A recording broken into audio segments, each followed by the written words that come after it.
The Patterson home, nestled in the quiet suburbs of San Antonio, appeared like any other, peaceful, orderly, and full of promise. Inside, Rachel Patterson moved about with a lightness in her step. Her radiant smile mirrored her growing excitement as she arranged baby clothes on the freshly painted crib. 6 months pregnant with their first child, Rachel had never been happier, or so it seemed. "Thomas," she called, folding a tiny yellow onesie. "Do you think we should get the rocking chair for the nursery this weekend?" Thomas Patterson, sitting at the kitchen table with his laptop open, barely looked up. His face was tense, his fingers hovering over the keyboard. Yeah, sure, Rachel, whatever you think." The faint quiver in his voice was lost on Rachel, but it wasn't lost on him. He was distracted, deeply so. On his screen, an email from a creditor blared in red letters, "Final warning." Below it, a message from a loan shark brought a fresh wave of dread. The words played on repeat in his mind. "Time's up, Patterson. We'll collect one way or another." He closed the laptop with a snap and forced a smile. "Sorry, just busy with work." Rachel leaned against the doorframe, her hand resting gently on her belly. "You've been working so much lately. Is everything okay?" Thomas stood abruptly, avoiding her gaze. "I told you it's fine. Don't stress about it. Stress isn't good for the baby." He kissed her forehead and walked away, leaving Rachel standing there, her smile faltering for a brief moment. That evening, the facade continued. Over dinner, Rachel chatted about names for their baby girl. "Emily is still my favorite," she said, her eyes lighting up. "It just feels right." "Emily's a good name," Thomas murmured, staring at his plate. But his mind wasn't on baby names, it was on numbers, huge, impossible numbers. The debt had ballooned far beyond what he could manage, and his carefully crafted lies were beginning to catch up with him. Rachel had started noticing the unopened bills, the late-night calls he couldn't explain. She hadn't pushed yet, but she would, and when she did, everything would come crashing down. The phone buzzed. He glanced at it, his heart racing as the name appeared, "Private caller." He ignored it, but Rachel noticed. "Who keeps calling you so late?" she asked lightly. "Just work," Thomas replied too quickly, his voice sharp. "It's nothing important." Rachel hesitated. "Thomas, if there's something wrong—" "I said it's fine," he snapped, then immediately softened his tone. "I'm sorry, Rach, it's just work stress." Rachel smiled faintly, choosing to believe him. "You need to take it easy. We need you healthy for Emily, okay?" Her words landed like a knife. For Emily, the baby she'd dreamed of for months, the baby she assumed they'd raise together. Thomas forced himself to nod, the weight of his lies pressing down harder than ever. As Rachel cleaned up after dinner, Thomas slipped into the bedroom. He stared at his laptop, his finger hovering over the trackpad. His search history was damning. How to stage an accidental death, hiking accidents, life insurance payout after death. He deleted everything, his breath coming faster. But as he stared at the screen, another thought crept into his mind, a final, desperate plan. One push. That's all it would take. Just one push, and the weight of his debt could disappear forever. Rachel's usual morning routine was filled with small joys, feeding the birds in the backyard, sipping her favorite herbal tea, and flipping through baby name books. But this morning felt different. Something gnawed at her, a feeling she couldn't quite place. The kitchen was quiet except for the rhythmic hum of the refrigerator. Thomas had left early, mumbling something about a client meeting. His absence was becoming more frequent, his excuses thinner. As she reached for her cup of tea, Rachel noticed a stack of unopened mail on the counter. Bills, lots of them. She frowned. Thomas usually handled the finances, but the sheer number of envelopes was unusual. Picking one up, she hesitated, her fingers brushing over the embossed logo of the credit card company. Against her better judgment, she opened it. The balance was staggering. Her breath caught in her throat as her eyes scanned the numbers. $25,000 due. Flipping through the rest, she found more statements, each worse than the last. Loans, overdue notices, and letters marked "Final warning." Rachel sank into a chair, her hands trembling. This wasn't just a small oversight. This was a disaster. She thought of Thomas's recent behavior, the late-night phone calls, the curt replies, the tension that seemed to follow him like a shadow. Her stomach churned as realization dawned. He'd been hiding something. The front door opened suddenly, breaking her train of thought. Thomas walked in carrying a briefcase and a forced smile. "Hey, Rach," he said, his tone overly casual. "What are you doing home?" Rachel stood, clutching the envelope in her hand. "Thomas, what's this?" He froze, his eyes darting to the papers she held. "Where did you get that?" he asked, his voice sharper than he intended. "It was on the counter," she replied, her voice trembling. "What's going on, Thomas? Why are we in so much debt?" Thomas exhaled slowly, running a hand through his hair. "It's complicated, Rachel. Work's been slow and I've had to take out a few loans. It's nothing to worry about." "Nothing to worry about?" she echoed, her voice rising. "We're drowning in debt, Thomas. Why didn't you tell me?" "I didn't want to stress you out," he snapped. "You're pregnant, Rachel. Stress isn't good for the baby." Rachel stared at him, her disbelief turning to anger. "You think keeping this from me is better? We're supposed to be a team, Thomas. How could you hide this?" Thomas stepped closer, his expression hardening. "I said I'm handling it. You don't need to get involved."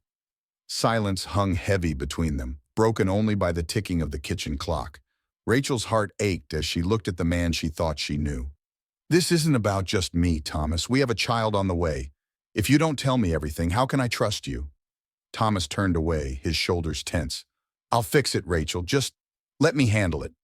She wanted to believe him, but doubt gnawed at her. This wasn't the Thomas she married, the dependable, loving partner she had built her life with. As he walked away, she felt an unfamiliar weight pressing on her chest. Fear. That night, unable to sleep, Rachel confided in Maria. Sitting on her bed with her phone pressed to her ear, she explained everything. The bills, Thomas's strange behavior, and the argument in the kitchen. "Rachel, this doesn't sound right," Maria said, her voice tinged with concern. "You need to protect yourself. What if there's more he's not telling you?" Rachel's hand rested on her belly as Maria's words lingered.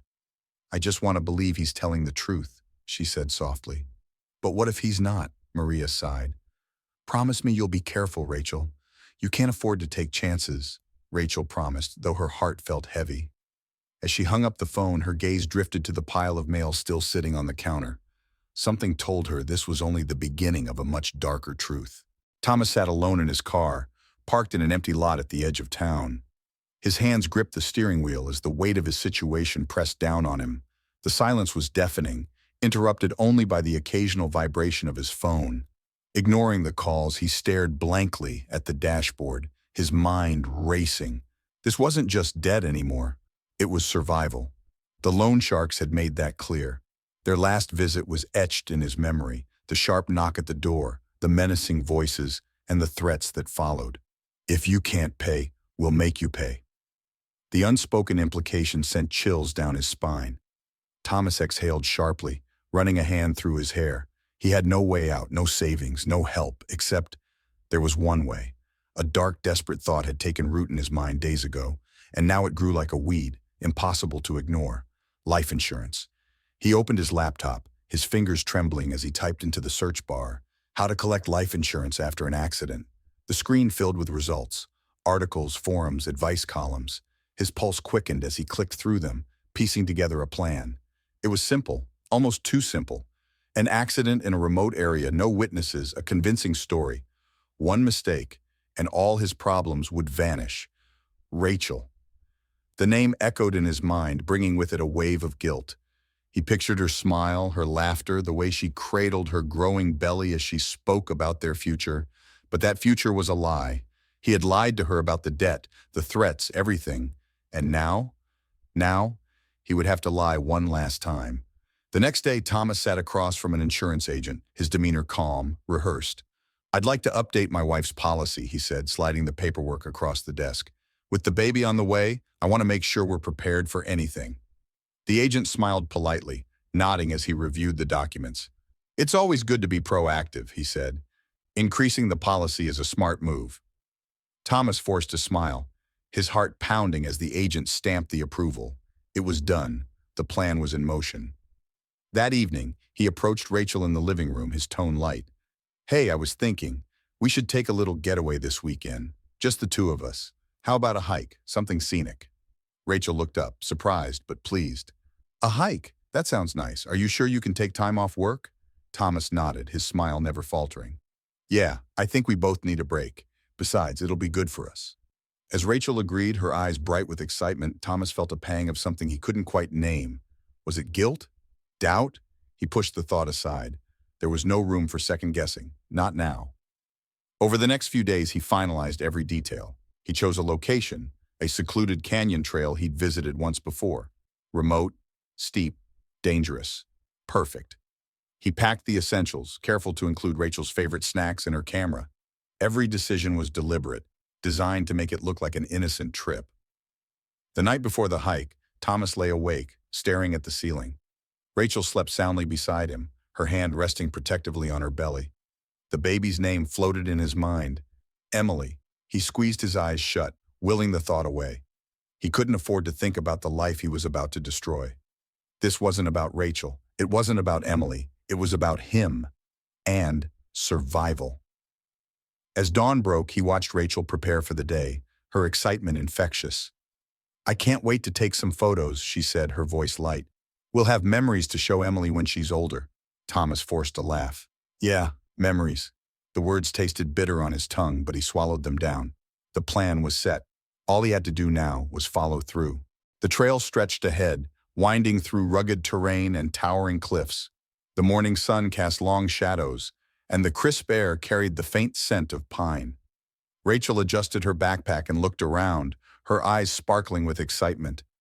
"This place is beautiful, Thomas," she said, snapping a quick photo of the trail. "I can't believe we've never been here before." Thomas smiled tightly, leading the way. "I figured you'd like it. It's secluded, peaceful, just what we needed." Rachel nodded, pausing to take another photo. Her steps were light, her laughter echoing as she pointed out small details along the path. A squirrel darting across the rocks, the golden hues of the distant canyon walls. She seemed blissfully unaware of the storm brewing in Thomas's mind. For Thomas, every step felt heavier than the last. The canyon loomed ahead, a silent reminder of the plan he couldn't afford to abandon. His heart pounded as he glanced back at Rachel, who was admiring a patch of wildflowers. "We should keep moving," he said, his voice firmer than usual. Rachel tilted her head, sensing his tension. "Is everything okay? You've been so quiet." "I'm fine," Thomas replied quickly, forcing a smile. "Just trying to make the most of the day." The trail narrowed as they climbed higher, the drop-offs becoming steeper. Thomas's eyes darted to the edge, his thoughts racing. They reached a scenic overlook, a breathtaking vista spreading out below. Rachel's face lit up as she pulled out her camera. "This is perfect," she said, moving closer to the edge. "Can you take a photo of me?" Thomas hesitated, his hands clammy. "Why don't you set it up on the timer? That way we can both be in it." Rachel laughed. "You and your shortcuts. Fine, I'll set it up." She placed the camera on a nearby rock and adjusted the settings, her back turned to Thomas. The moment stretched on, heavy with unspoken tension. "Thomas," she said suddenly, her tone playful, "you're acting weird again. What's going on?" He froze, his mind screaming at him to stop, to turn back. But the pressure, the debt, the threats, it all crashed over him like a wave. "Nothing," he said, stepping closer. "I'm just thinking about how lucky I am." Rachel smiled, looking over her shoulder. "That's sweet. Come here, let's take this photo." As she turned back to adjust the camera one last time, Thomas saw his chance. His breath hitched as he reached out, his hands trembling. One push, just one. Rachel gasped, her body lurching forward. She grabbed at the rock, her scream piercing the air as she clung to the edge. "Thomas!" she cried, her voice frantic. "Help me!" For a moment, time seemed to freeze. Her wide, tear-filled eyes locked onto his, filled with confusion, fear, and betrayal. Thomas stood paralyzed, his heart hammering. This wasn't how it was supposed to feel. "Please!" Rachel begged, her fingers slipping. "Think of the baby. Think of Emily." Her words sliced through him like a knife, but the fear of his own downfall was stronger. With a final shuddering breath, he whispered, "I'm sorry," and then he let her fall. Rachel's scream echoed through the canyon, fading into silence. Thomas stood there, staring down at the emptiness below. His chest heaved as the reality of what he'd done began to sink in. The trail was quiet again, the stillness suffocating. Shaking, he stumbled back to the camera, turning it off with shaking hands. He took a deep breath, wiping his face as he rehearsed his next move. He would call 911. He would sound panicked, devastated. He would stick to the story. An accident, a tragic misstep. Thomas pulled out his phone, dialing with trembling fingers. "My wife. She fell. She slipped while taking a photo." His voice cracked, the tears coming unbidden. "Please, send help." The operator's calm response felt distant, almost unreal. "Stay where you are, sir. Help is on the way." Thomas ended the call and sat on a nearby rock, his face buried in his hands. The canyon, once beautiful and serene, now felt like a prison. He had done what he needed to do, but as he stared into the void, a single haunting thought clawed its way to the surface. What if someone saw? Thomas's breathing was uneven as he sat on the rock, the phone trembling in his hand. The weight of silence around him was deafening, punctuated only by the occasional rustle of wind through the canyon. He forced himself to take another deep breath, dialing 911. His fingers hovered for a moment, then pressed the call button. 911, what is your emergency? The operator's calm voice rang in his ear. My wife. Thomas's voice cracked, and he let out a shaky breath. My wife fell. She slipped off the edge while taking a photo. Please, I need help. Sir, I need you to stay calm, the operator instructed, their tone steady. What's your location? I'm at the top of the trail at Echo Canyon, Thomas stammered. His voice was laced with panic, and he let out a sound halfway between a sob and a gasp. It happened so fast, she just fell. We're dispatching emergency responders now. Stay where you are and try not to move from the scene, the operator replied. Are you safe where you're standing? Yes, I'm fine, he answered quickly, gripping the phone tighter. His free hand curled into a fist, nails digging into his palm. Just hurry, please. We're on our way, sir. Can you see your wife from where you are? Thomas hesitated, swallowing hard. He couldn't afford to hesitate. No, he said, his voice barely above a whisper. She fell too far. The operator's voice remained composed. Okay, sir. Stay on the line with me until help arrives. Thomas lowered the phone slightly, holding it against his chest as he glanced over the cliff's edge. The emptiness below seemed to mock him, an unending void that mirrored the chaos inside his mind. His breathing quickened again. He needed to control it, needed to sound believable. Sir, are you still there? The operator prompted. Yes, Thomas replied hurriedly. I can't think straight. It's okay, help is coming, the operator reassured him. The minutes dragged on like hours, and every sound seemed amplified in the vastness of the canyon. Thomas jumped at the distant echo of voices. He stood, his hands trembling as he peered down the trail. Two hikers emerged around the bend, their expressions shifting from casual curiosity to concern as they spotted him. Hey! One of them called out. Are you okay? Thomas waved frantically, his voice strained. My wife! She fell! I called for help. They're on their way. The hikers exchanged uneasy glances before approaching. One of them, a woman in her 30s with a hiking pack slung over her shoulder, stepped closer. What happened? She asked cautiously. Thomas repeated his rehearsed story, his words tumbling out in a mix of desperation and grief. She was taking a photo, and she slipped. I tried to grab her, but it was too late. The woman frowned, her gaze flickering to the cliff's edge. That's awful, she said quietly. I'm so sorry. The second hiker, a man with a stern expression, didn't seem convinced. He studied Thomas closely, his arms crossed. You said you called 911? He asked. Yes, Thomas snapped, the sharpness in his tone betraying his fraying composure. They're on their way. The faint wail of sirens in the distance cut through the tension. Relief flooded Thomas's face as he stepped back, his hands raised as if surrendering to the inevitability of what was to come. They're here, he muttered, more to himself than anyone else. The emergency responders arrived moments later, their voices brisk and professional as they assessed the situation. One of them approached Thomas, clipboard in hand. You're the husband? Yes, Thomas replied, his voice cracking. Please, you have to find her. We'll do everything we can, the responder assured him.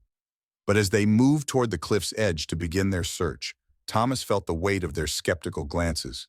The cracks in his story, small, almost imperceptible, were beginning to show.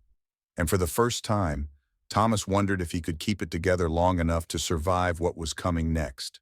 Detective Sarah Martinez arrived at Echo Canyon just as the sun was dipping below the horizon, casting long shadows across the jagged terrain. The flashing lights of the emergency vehicles illuminated the scene, painting the rocky cliffs in harsh, surreal colors. As she stepped out of her car, she adjusted her badge and took a deep breath. This was supposed to be a routine accident investigation, but something about the call she'd received gnawed at her. The husband's voice on the phone replayed in her mind. It had sounded raw, too raw, almost rehearsed. She'd been doing this job long enough to know when a story didn't sit right. Thomas Patterson was standing near the edge of the trail, his face buried in his hands. Two paramedics were speaking with him in low tones, while another group of responders carefully navigated the steep cliffside, their searchlights scanning the abyss below. Martinez approached him, her sharp gaze taking in his disheveled appearance and trembling hands.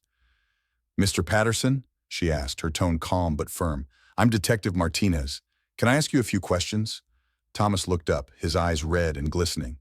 "My wife, she fell. It was an accident," he stammered, his voice cracking. I don't even know how it happened." Martinez nodded, her expression unreadable. "I'm very sorry for your loss. I know this is a difficult time, but it's important for us to understand exactly what happened." He nodded quickly, running a hand through his hair. "She was taking a photo," he said, his voice trembling. "I told her to be careful, but she got too close to the edge. I couldn't do anything." Martinez's pen moved methodically across her notepad, her eyes never leaving his face. "And you didn't see her fall?" "No," Thomas replied. "I turned away for just a second. When I looked back, she was gone." The detective's gaze flicked toward the cliff, then back to Thomas. "Did anyone else see what happened?" Thomas shook his head. "No, it's a pretty remote trail. It's why I picked it. I thought it'd be peaceful." Martinez suppressed a frown. The word didn't fit. Peaceful wasn't the term most grieving husbands would use to describe the place where their wives had just died. But she didn't press him. Not yet. The responders climbing back up the cliffside interrupted her thoughts. One of them approached, his expression grim. "We've recovered her body," he said quietly. "There are some inconsistencies with the fall." Martinez's stomach tightened. "Inconsistencies?" The responder hesitated, glancing at Thomas. "It might be better to discuss this in private." She nodded, stepping aside with him. "What did you find?" "The injuries don't match a clean fall," he explained. "It looks like there might have been some kind of struggle, and her camera is intact. It was found several feet from the edge, completely undamaged." Martinez's brow furrowed. "A struggle? Are you saying this might not have been an accident?" "We can't say for sure yet," the responder replied carefully, "but it's unusual." Martinez glanced back at Thomas, who was pacing near the edge of the trail, his head bowed. The pieces weren't adding up. A camera left undamaged, injuries suggesting something more than a fall. She'd seen enough to know when to trust her instincts, and they were screaming at her now. As she walked back toward Thomas, she noticed a pair of hikers standing nearby, speaking with another officer. The woman appeared nervous, her arms crossed tightly over her chest. Martinez approached them. "You two were here earlier?" she asked. The man nodded. "Yeah, we were just finishing our hike when we heard a scream. It was loud, like someone was in trouble."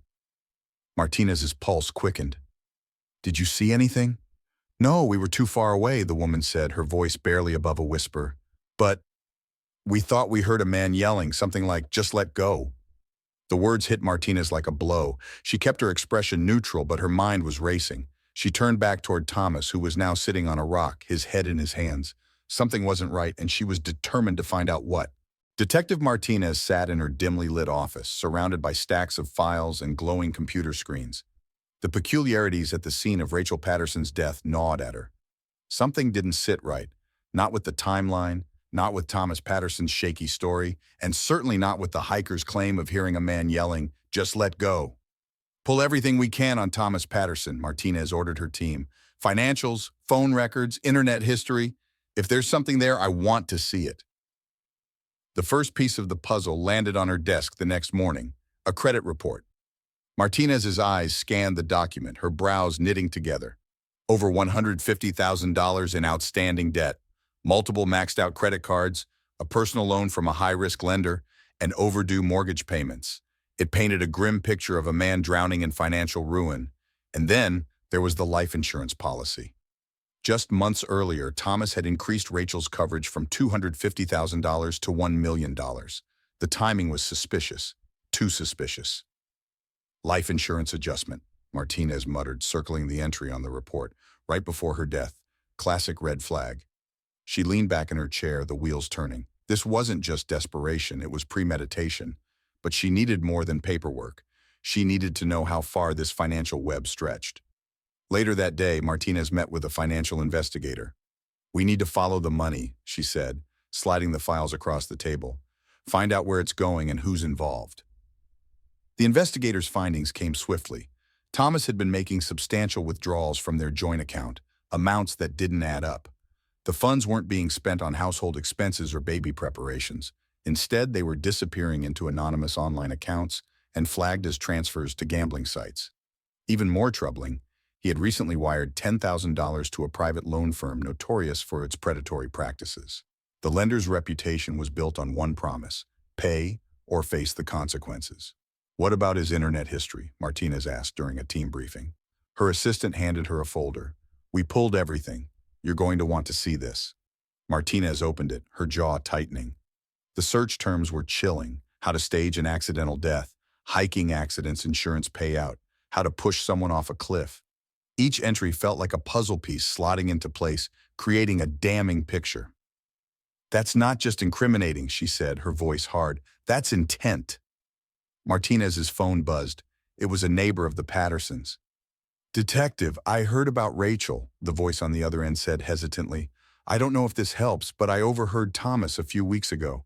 He was on the phone arguing with someone. He said something about needing more time to pay, and about everything being fine once it was done."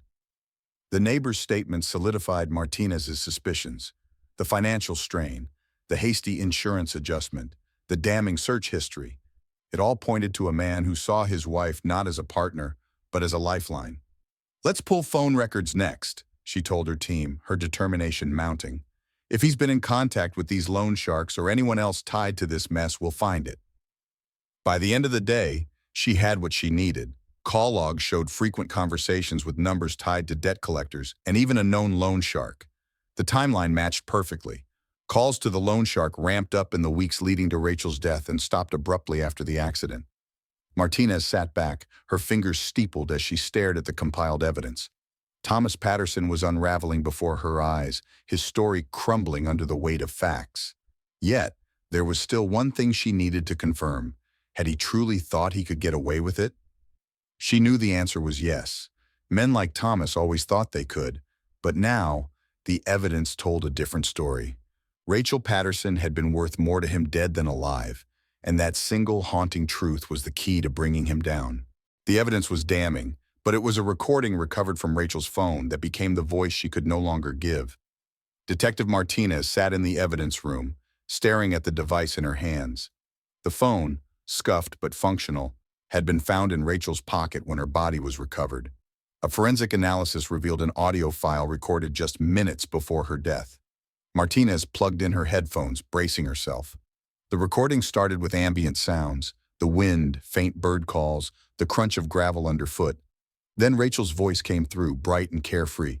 "This is so beautiful," she said. "Emily is going to love hearing about this someday." Martinez's chest tightened. The joy in Rachel's voice was haunting, a stark contrast to what she knew was coming. A second voice joined in. Thomas. His tone was stiff, calculated. "Yeah," he said, "it's perfect." The recording went silent for a moment, the only sounds the rustling wind and Rachel's steps. Then came a gasp. Rachel's voice shifted, tinged with alarm.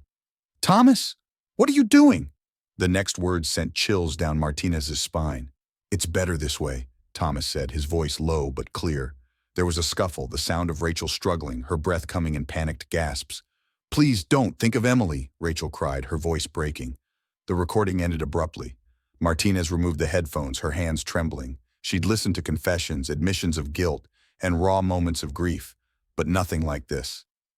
Rachel's voice, her desperate plea, was undeniable. It was the final puzzle piece, the one that spoke louder than any financial record or search history ever could. "This changes everything," Martinez murmured, clutching the phone. When the evidence was presented to Rachel's family, it was met with overwhelming grief and anger. Her mother, Martha, clutched the phone as tears streamed down her face. "She knew," Martha whispered. "She knew he was going to hurt her."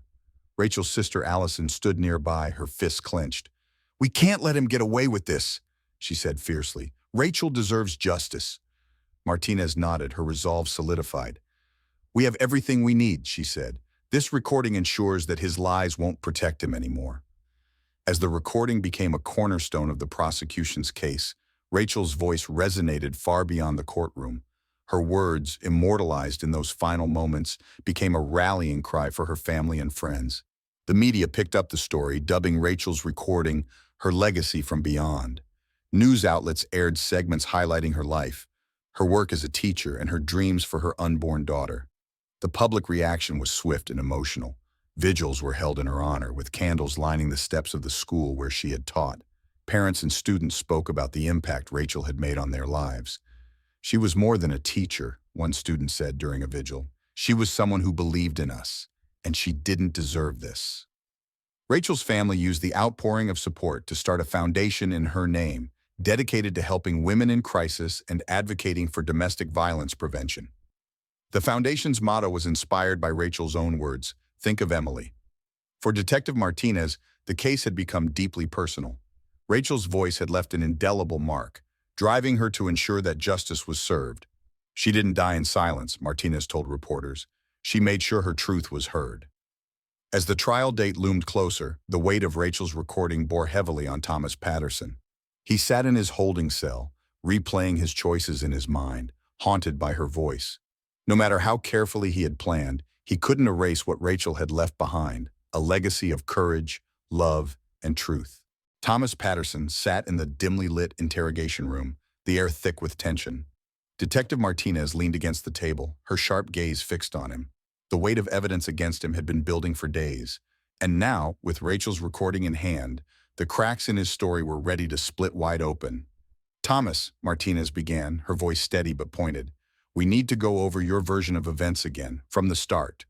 He shifted uncomfortably, his hands clasped tightly on the table. "I've told you everything. It was an accident." Martinez raised an eyebrow, sliding a folder across the table. Inside were printouts of his internet search history, bank statements, and the life insurance documents. "You've told us a lot of things, but none of it explains this," she said, her tone hardening. "Why did you increase your wife's life insurance policy just months before her death?" Thomas's jaw tightened, his gaze darting away. "I told you, it was for the baby, to make sure we were covered." "Covered for what?" Martinez shot back. "You were drowning in debt, Thomas. Credit cards maxed out, predatory loans piling up, and now we have this." She placed the phone on the table, the screen glowing with the audio file. "Rachel recorded everything." Thomas froze. His carefully constructed composure faltered, and a bead of sweat trickled down his temple. What are you talking about?" he stammered. Martinez pressed play. Rachel's voice filled the room, bright and trusting at first, then shifting to panic. "Thomas, what are you doing? Please don't. Think of Emily." The final moments echoed like a hammer to the gut. "Stop," Thomas muttered, his hands curling into fists. "Turn it off." But Martinez didn't stop. She let the recording play until the abrupt end, then leaned forward, her voice low and unyielding. "She begged you, Thomas. She begged you to think of your unborn child. And you, what did you do? You let her fall."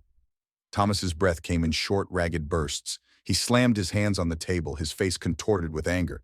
"You don't know what it was like," he shouted. "I had no choice." Martinez didn't flinch. "No choice?" she repeated, her voice icy.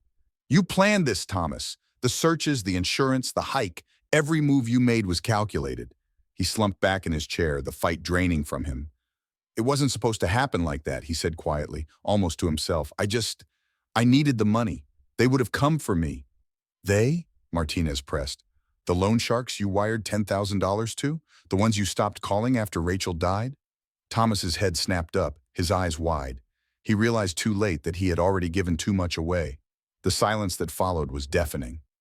"You think you're the victim here?" Martinez asked, her voice laced with disgust. "Rachel trusted you, she loved you, and you betrayed her in the worst way possible." Thomas buried his face in his hands, his shoulders shaking. For a moment, Martinez thought he might finally confess, but instead he muttered, "I didn't mean to hurt her, I didn't know what else to do." Martinez stood, her chair scraping against the floor. "You didn't mean to hurt her," she said, her voice rising. "You pushed her off a cliff, Thomas. You took her life, and Emily's, with your own hands." She turned and signaled to the officer waiting outside. "We're done here," she said curtly. As the officer entered to escort Thomas back to his cell, he looked up, his face pale and stricken. "Please," he whispered, his voice breaking. "You have to believe me. It wasn't supposed to be this way." Martinez didn't respond. She simply walked out of the room, her resolve unshaken. The cracks in Thomas's lie had widened into a chasm, and soon he would face the full weight of the truth. The courtroom was packed. The tension in the air was palpable, every seat filled with spectators waiting to see justice unfold. Journalists sat in the back rows, their pens poised to capture every moment. Rachel Patterson's family occupied the front row, their faces etched with grief and quiet determination. Detective Martinez stood near the prosecutor, her arms crossed as she watched the defendant take his seat. Thomas Patterson entered wearing a gray suit, his face pale and drawn. His once confident demeanor had crumbled under the weight of the charges. The jury filed in, each member glancing at him before taking their seats. It was clear, this was no ordinary trial. It was the culmination of every lie, every betrayal, and every desperate act. The prosecutor stood, her voice cutting through the hushed whispers. Ladies and gentlemen of the jury, this case is about greed, betrayal, and a horrifying act of premeditated murder. Thomas Patterson didn't just take the life of his wife, Rachel. He robbed their unborn child of a future. She paused, letting the weight of her words settle. We will prove beyond a shadow of a doubt that Thomas Patterson planned this. From the increased life insurance policy to the internet searches, every step was calculated. And you'll hear Rachel's own voice, a voice that Thomas tried to silence, exposing his crime. Thomas's defense attorney countered, painting him as a man overwhelmed by financial pressures who had made a tragic mistake. This was not murder, the attorney argued. This was an accident, a heartbreaking loss that my client will carry for the rest of his life. The prosecution called its first witness, Detective Martinez. She took the stand with a calm, authoritative presence. The evidence speaks for itself, she said. His financial records, his internet history, the timeline of events, it all points to one conclusion. This was no accident. Next came Rachel's mother, Martha, her voice trembling as she spoke. Rachel trusted Thomas. She loved him. She believed they were building a life together. Her voice cracked.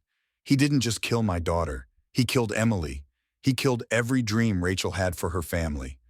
Thomas avoided Martha's gaze, his hands gripping the edge of the table. Then came the recording. The courtroom fell silent as Rachel's voice filled the space. Her initial joy was almost unbearable to hear, followed by the panic, the pleading. Thomas, what are you doing? Please don't. Think of Emily. The recording ended abruptly, leaving the room in stunned silence. Rachel's sister Allison glared at Thomas from the witness stand. He acted like he cared about Rachel, but the truth is, he cared more about money than about his own family. Thomas's defense attorney tried to poke holes in the evidence, suggesting that the recording was inconclusive and the financial issues irrelevant. But the prosecution's final move was devastating, a timeline that laid bare every step of Thomas's plan. From the life insurance increase to the planned hike, the dots were connected with precision. When it was Thomas's turn to testify, he hesitated. The courtroom hung on his every word. I never meant for this to happen, he said, his voice cracking. I loved Rachel. The prosecutor seized the moment. You loved her so much that you pushed her off a cliff? No, Thomas shouted. It wasn't like that. She slipped. Then explain the recording, the prosecutor pressed. Explain why she begged you to think of your unborn child.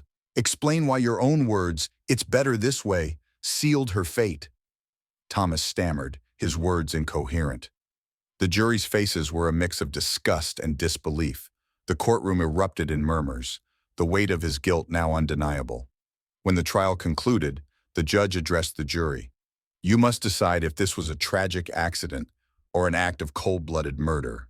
The jury deliberated for hours, but the verdict was inevitable. We, the jury, find the defendant, Thomas Patterson, guilty of first-degree murder. A collective sigh of relief swept through the room. Rachel's family embraced one another, tears streaming down their faces. Thomas sat motionless, his world crumbling around him. Justice had been served. But the echoes of Rachel's voice would linger, a haunting reminder of the trust that Thomas had shattered and the life he had taken. The courtroom was silent as the jury re-entered, their faces solemn. The weight of their decision hung heavy in the air, every eye fixed on them. Thomas Patterson sat at the defense table, his hands clasped tightly in his lap, his face pale. Across the room, Rachel's family leaned forward, their breaths held in unison. This moment would determine everything. The foreperson of the jury stood, clearing her throat. The judge nodded. Madam Foreperson, has the jury reached a verdict? We have, Your Honor, she replied, her voice steady but tinged with gravity. Will the defendant please rise? The judge instructed. Thomas stood slowly, his knees weak. His lawyer whispered something to him, but he barely registered the words. His ears buzzed, the room closing in around him. Rachel's voice, captured in the damning recording, echoed in his mind. Think of Emily! The foreperson unfolded a piece of paper, her eyes scanning it briefly before speaking. In the case of the state versus Thomas Patterson, on the charge of first-degree murder, we find the defendant guilty. A collective gasp rippled through the room, followed by the muffled sobs of Rachel's mother. Allison, Rachel's sister, gripped her hand tightly, tears streaming down her face. Detective Martinez, standing at the back of the room, exhaled deeply, her expression resolute. Justice had been served. Thomas's legs buckled slightly, and his lawyer placed a steadying hand on his arm. He stared blankly ahead, the words repeating in his mind like a drumbeat. Guilty, guilty, guilty. The judge's gavel struck, commanding order in the courtroom. Thomas Patterson, you have been found guilty of the premeditated murder of Rachel Patterson and her unborn child. This crime demonstrates a calculated betrayal of trust and a profound disregard for life. You will be sentenced to life in prison without the possibility of parole. The words landed like hammer blows, reverberating through the room.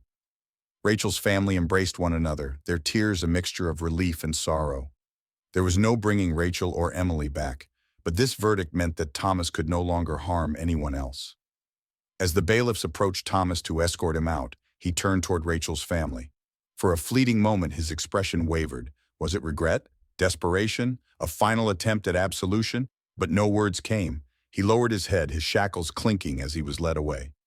Outside the courtroom, reporters swarmed, their cameras flashing and microphones thrust forward. Mrs. Patterson, one asked, addressing Rachel's mother, how do you feel about the verdict? Martha wiped her tears, her voice steady despite her grief. This won't bring Rachel back, she said, but knowing that justice has been served gives us some peace. My daughter and granddaughter deserved better, and today, their voices were heard. Detective Martinez spoke briefly to the press, her tone firm. This case was about ensuring that no one could escape accountability for such a heinous act. Rachel's strength, even in her final moments, was instrumental in securing this outcome. She fought for herself and her child, and that fight has not gone unnoticed. As the courthouse emptied, Rachel's family lingered on the steps, the weight of the trial lifting ever so slightly. They looked up at the sky, where the late afternoon sun pierced through the clouds. It felt like a small sign, a glimmer of Rachel's enduring spirit.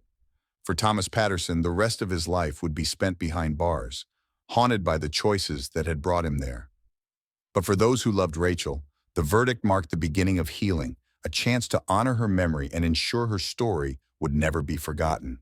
A soft breeze rustled through the trees as a crowd gathered on the school lawn where Rachel Patterson had once inspired so many young minds. The memorial garden, built in her honor, was finally complete. It was a quiet, peaceful space filled with vibrant flowers, a small bench, and a plaque bearing her name and the words, "A life dedicated to love, learning, and the future." Rachel's mother, Martha, stood at the front of the gathering holding a framed photo of Rachel and Emily. Her voice was steady, though her tears glistened under the midday sun. Rachel was more than a daughter, she began. She was a light in our lives, a teacher who believed in the power of hope, and a mother who dreamed of giving her child the world. Today, we remember her not for how she left us, but for how she lived. Behind her, Allison, Rachel's sister, placed a bouquet of lilies on the bench. She turned to the crowd, her voice carrying both grief and determination. Rachel didn't just touch our family, she touched everyone she met. Her students, her friends, and even strangers who've heard her story have been moved by her strength. That strength is what we carry forward. The foundation created in Rachel's name had already made a significant impact. Women in crisis had found shelter and support, and the advocacy campaigns launched by the foundation had brought attention to issues of financial abuse and hidden domestic struggles. Each initiative bore the motto inspired by Rachel's last words, "Think of Emily." Detective Martinez attended the ceremony, standing quietly near the back. For her, this was more than the conclusion of a case. It was a reminder of the power of resilience. As she watched Martha and Allison speak, she felt a renewed commitment to her work. Rachel's voice had driven the case to its resolution, and now it was driving change. When the speeches concluded, the attendees began to place flowers in the garden. Students, parents, and colleagues shared stories about Rachel, the way she had stayed late to help struggling kids, her contagious laugh, and her boundless optimism. Each story added another layer to her legacy, painting a vivid picture of a woman who had truly made a difference. One of Rachel's former students, a young woman now in college, approached Martha with a shy smile. "Mrs. Patterson, I just wanted to say thank you," she said. "Rachel believed in me when no one else did. I wouldn't be where I am today without her." Martha pulled the young woman into a gentle embrace. "Rachel would be so proud of you," she said softly. "She always believed in the best in people." As the crowd began to disperse, Martha and Allison lingered by the bench, their hands intertwined. They looked out over the garden, their hearts heavy but full of gratitude. The pain of losing Rachel would never fade completely, but this garden, this foundation, and this community ensured that her memory would endure. Later that evening, as the sun set over the garden, a lone candle flickered on the bench. Its light danced in the breeze, small but unwavering, a symbol of the hope Rachel had always carried, for her family, for her students, and for the countless lives touched by her story. Rachel Patterson's legacy was one of love, courage, and an unyielding belief in the power of good. Though the tragedy of her loss could never be undone, Rachel's life had become a beacon for others, a reminder to cherish what matters most, to protect those we love, and to always think of the future. What do you think of Thomas Patterson and his shocking betrayal? From which region are you watching this video? Share your thoughts in the comments below and rate this story from 0 to 10. How shocking and heartbreaking did you find it? Let us know.